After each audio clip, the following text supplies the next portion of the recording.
to that. Yes, Larissa, I've answered. The Lord, girl, woke me up at 3 in the morning. It wasn't the pizza, it was the Lord. And I said, here I am, Lord. So see, I think we're all mature there, and we've all answered the call, right? There's no need for us to get up here and to preach any more sermons about you answering the call, because our pastors have confirmed us, and they've affirmed us, and they've said, I'm setting you loose to do ministry. So the call and response has been taken care of here at Dayspring, right? But then there was a warning, and then there was the instruction. And I think that's where we're going to fall short, y'all. In verse 5, he said, do not come any closer. The Lord warned. He said, take off your sandals, for you are standing on holy ground. I am the God of your father, the God of Abraham, the God of Isaac, and the God of Jacob. But when Moses heard this, the Bible said he covered his face because he was afraid to look at God. See, God gave Moses a warning. Do not come any closer. Take off your sandals because you're standing on holy ground. Anytime the Lord calls us, he requires us to remove something. For Moses, it was his sandals. Now tell me, what is it for you? Moses had to remove his sandals, but what is God requiring of you to remove? Was it your negativity? Was it your doubt? Was it some of your friendships? Was it procrastination? Did he tell you to take off lust? What was it? Did he tell you to take off excuses? What did you remove that would hinder you from being used by God? You've answered the call, and the call now requires you to remove something off of your life that is going to hinder you from serving the great I am fully. Now, what is it? Have you not, pride, yes. Have you not been healed from childhood trauma? Have you not been healed from that divorce? Have you not been healed from other people's opinion? Oh, snap, okay. All right, I'm going to stand right here. See, I believe the Lord was testing Moses. Now, this is just Rissa's opinion. When he asked him to remove his sandals, because he wanted to see if Moses would demonstrate quick obedience. Have you mastered that yet? Because we talk about that a lot at Dayspring. Quick obedience. Moses, take off your sandals because you're on holy ground. Let me see how obedient he's going to be. See, we want to go into ministry. The first good sign of a minister is I can submit to the voice of God. I hear your calling, and now you want me to take something off. You want to remove something out of my life. He's not doing it to be mean. He's doing it to heal you, and he's doing it to make you fit for the kingdom of God. And I'm going to tell you one thing. I told both of our pastors this. I've never been in a church where there are so many giftings. So many giftings in one place. What is he asking you to take off? Do you know, and I'm sure that it's not this church. It is not this church. But I wonder, Dana, if we really want to cut loose and worship God like this and get down and, as the song said, and we bow our knees, but we're too scared because of what somebody else is going to think. Or we're too bound and tied up to worship freely and to give God praise because that's not the church's protocol. I'm not talking about nobody here. So we just talk about the church on the corner. Not the corner, the corner. And see, When we are able to put things like that out of my mind, because you know, when I think about how good God has been to me, I could care less what other people think of me worshiping and giving my God praise. I'm just talking about myself now. I ain't talking about nobody else here. I'm talking about Sister Watermelon. And so, see, I lift my hands in praise because he's worthy of it. Amen. Because I'm free. Amen. There that crazy girl go again. Yep, you're right, I am. I'm crazy for Jesus. Because he's seen me through some of the worst times in my life. When others rejected me, Randy, he didn't. When somebody else wouldn't love me, he did. He requires of us to take off certain things so we can be free, but also so we can serve him. Do you know your testimony can set somebody else free? I just want to drop that nugget, y'all. Okay, let's get back onto the notes. Praise God. But then God introduces himself by running his resume down to Moses. He said, I am the God of Abraham, Isaac, and Jacob.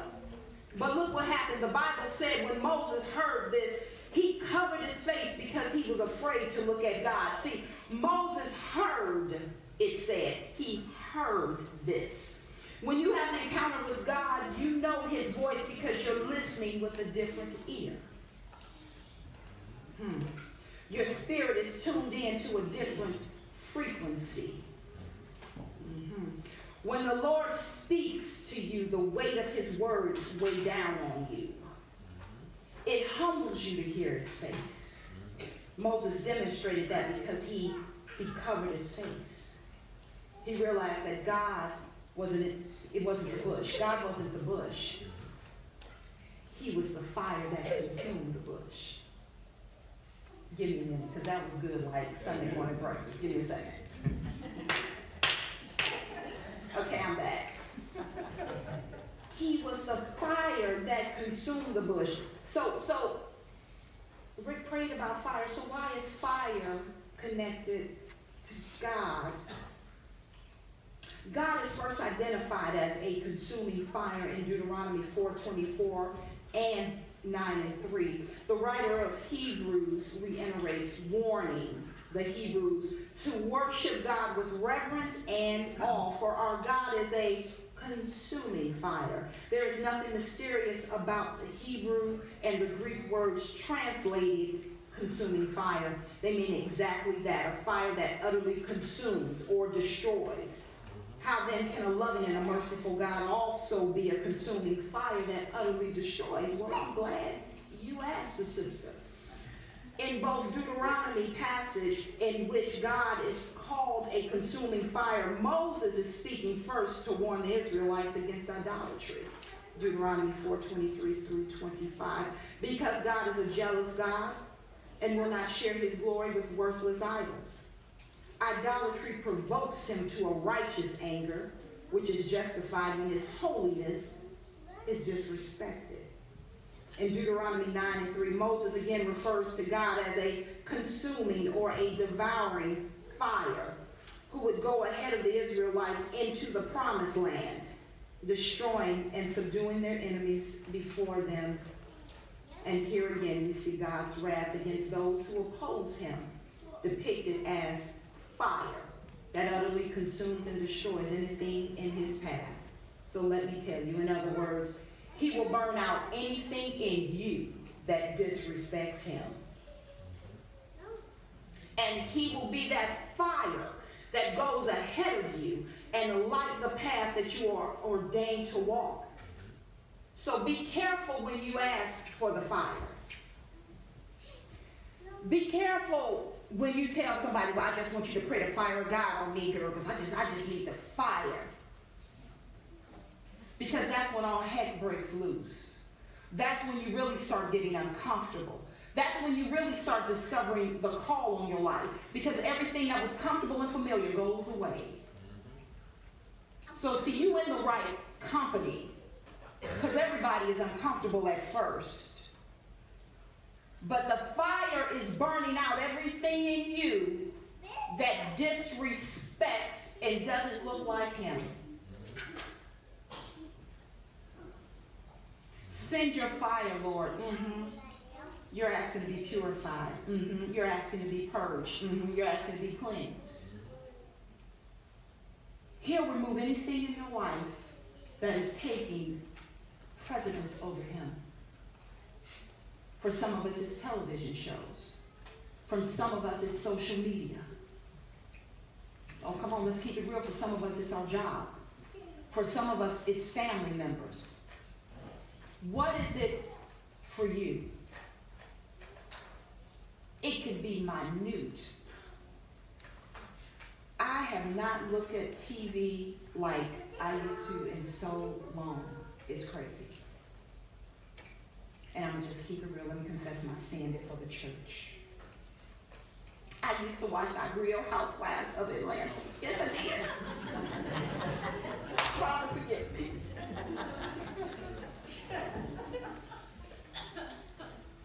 I was the reality show junkie. I was like, give me another hit.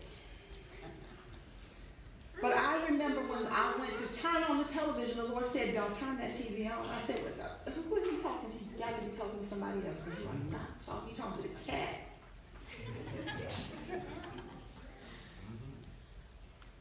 What you stare at the most is what you become. What you concentrate on the most, you take on that likeness. You want me to prove it to you in the Bible? Okay. Y'all, this is my raggedy Bible because I can get my word and the pages falling out, so pray for me. Listen, Genesis 30, verses 34 through 39, you know the familiar story of Laban and Jacob. And Laban took all his little sheep and he separated them out. And then Jacob was like, well, I need some spotted goat or sheep or whatever they call, and I need some with some stripes on them, and I need this kind. And he then took them all out. So what did he do?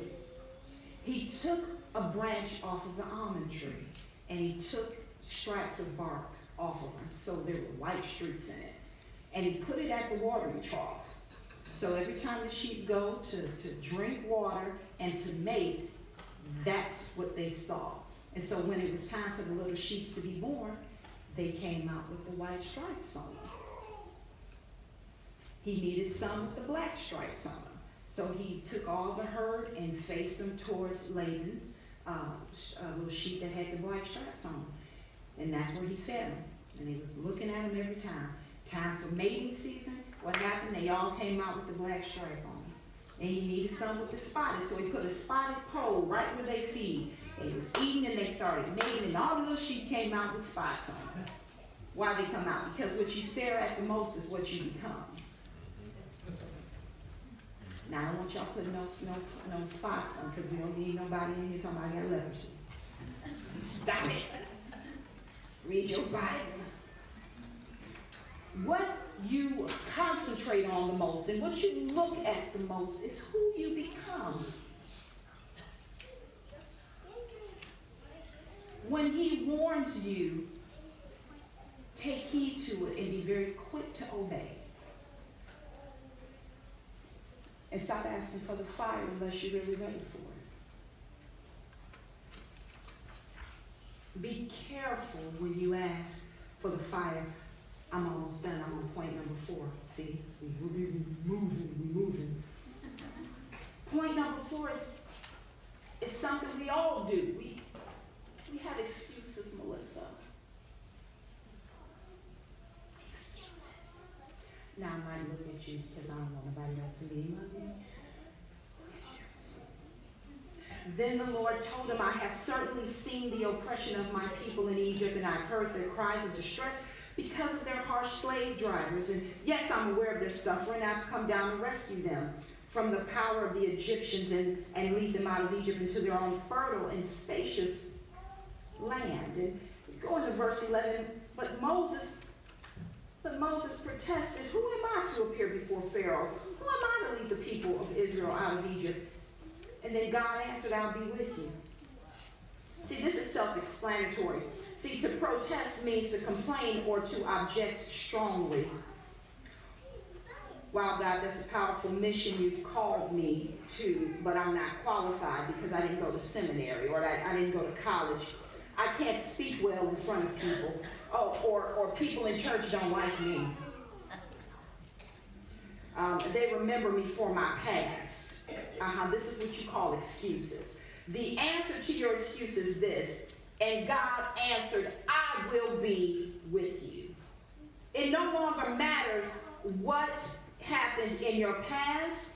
Whom God has called, he has equipped. He has equipped. If the call is to preach or minister where men only have been, and God called you a woman to go forth in that place, let me tell you, you're equipped. If the call is to mission field across the ocean and you don't know the language fully, but he told you to go, I'm telling you, you're equipped. You've been asked to serve at church, but you feel unqualified and unfit. Do it anyway because you're equipped. Whatever excuse you have, God has the answer. God has the answer. I believe this is a season when so many of us have been in a place of transition. And transition is never comfortable, and transition is very uncomfortable. But I am here to tell you, without a shadow of a doubt, move with God. Move out of the old, because he's saying in 2019, I'm doing a new thing. I'm doing a new thing. Churches will be planted. People will be elevated in ministry. People are going forth into the hospitals and into the nursing homes. People are doing something that they've never seen anybody else do before, because why? We've been called to be trailblazers. We've been called to be pioneers. And I'm telling you, the transition is not easy, but do it and follow the voice of God. The voice of a stranger you will not follow, because in 2019, God is building things up, not just in the city, but in our homes, with our children,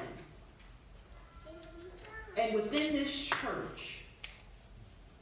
We all want the harvest, but here's the thing. You got to go out and get it in the way that he equipped you to. I'm on my last point. See? I'm just getting back into the spirit. And the conclusion of the matter. But listen to this. Moses protested again. He said, if I go to the people of Israel and tell them the God of your ancestors has sent me to you, they will ask me, what is his name? What should I tell them? And God replied to Moses, I am who I am. Say this to the people of Israel. I am has sent me to you. God also said to Moses, say this to the people of Israel, Yahweh, the God of your ancestors, the God of Abraham, the God of Isaac, the God of Moses, has sent me to you. This is my eternal name, my name to remember for all generations. See, once again, Moses protested and said, if I go, what am I going to tell them? Who sent me? What is the name I should tell them? We get caught up so much in the acts of God. Psalms 103 verse 7 says, he made known his ways to Moses and his acts to the people of Israel. Another translation said, he made known his character to Moses. Listen, we get caught up so much in the acts of God. We get caught up in prophecy. We get caught up in miracles, healing, preaching. Instead, we need to get caught up in his ways. Oh, see, okay. He made his character known to Moses. You must form a relationship with Christ that is so strong that you know who he is. You know who he is. Not only in the good times, but in the times of trouble, but in times of pain and hurt and transition, in times of loss, you got to know who he is. The character of God, that when the boat starts to shake, you're still stable. Because you know the God you serve. See, Moses cultivated a relationship with God through the tent of meetings. He met with God daily. He honored God by remembering him, and he went to meet with him in a holy place. And I'm not talking about a beautiful cathedral. I'm talking about a tent. Where is your tent of meetings at? Where do you meet with him so you'll know his ways, so you'll know his voice? Where are you meeting with him at? For some, it's the bathroom, because that's the only way you can get away from kids. For some of us, it's a prayer room, and for others, it's a closet. For some, it's the drive to work. I don't need another prophecy. I don't need another good preached word. I need to know you for myself. I need to know you not like I did in 2018, but I need to know the God of 2019. And yeah, he doesn't change, but he's moving. And if you're that person that's still saying, I'm doing what I did in 2018, but it's just something I'm not feeling, God. I'm just not feeling. Have you ever tried to just know him?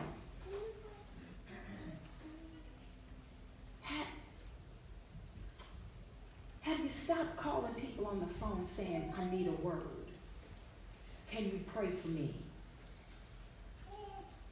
Have you tried just simply saying, I want to know you?